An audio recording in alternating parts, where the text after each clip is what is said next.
국정감사가 반환점을 돌았습니다. 전반기를 잠식했던 미르재단 의혹이 여전히 핵심 이슈가 되고 있는 가운데 김영란법 혼선 등이 도마 위에 올랐습니다. 국회 취재기자 연결해 자세한 내용 알아봅니다.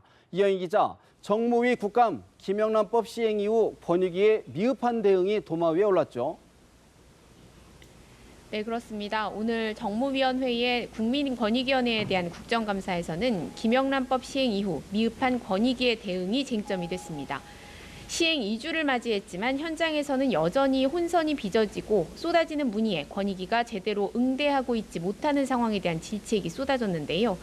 새누리당 김용태 의원은 제자가 선생님에게 캔커피를 주면 김영란법 위반이라고 해석한 권익위의 결정을 예를 들며 직무 관련성 적용 기준을 지적했습니다.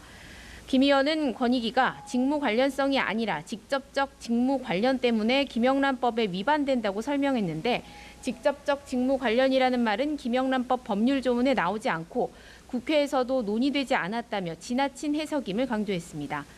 또 해설집, 매뉴얼, 홈페이지 게시물 등의 유권 해석이 제각각이어서 혼선을 자초했다는 비판도 제기됐습니다. 정무위 국감에서는 박승춘 국가보훈처장 아들의 중소기업진흥공단 부정취업 의혹도 논란이 됐는데요. 국민의당 박선숙 의원은 박 처장의 아들이 2012년 중진공에 입사 지원한 국가유공자 자녀 13명 중 최종 합격한 4명에 포함됐고 특히 박 처장의 아들 명단에는 부친이 누구인지 알 수 있도록 하는 메모가 달려 있었다며 감사원 감사를 요청했습니다. 법사위에서는 미르, K스포츠재단 의혹에 대한 감사 요청도 잇따랐습니다. 황찬현 감사원장은 사실관계를 파악한 다음에 감사 여부를 말씀드릴 수 있다며 지금은 사실관계를 파악하는 단계로만 말할 수 있다고 답했습니다. 야권은 최순실, 차은택 씨 등을 증인으로 채택하는 데 소극적인 여당을 비판하며 공세의 고삐를 더 바짝 쬐고 나섰습니다. 반면 여당은 야당의 정치 공세용, 허위 폭로형 국감 증인 채택에는 결코 협조할 수 없다면서 정책 국감에 나설 것을 촉구했습니다.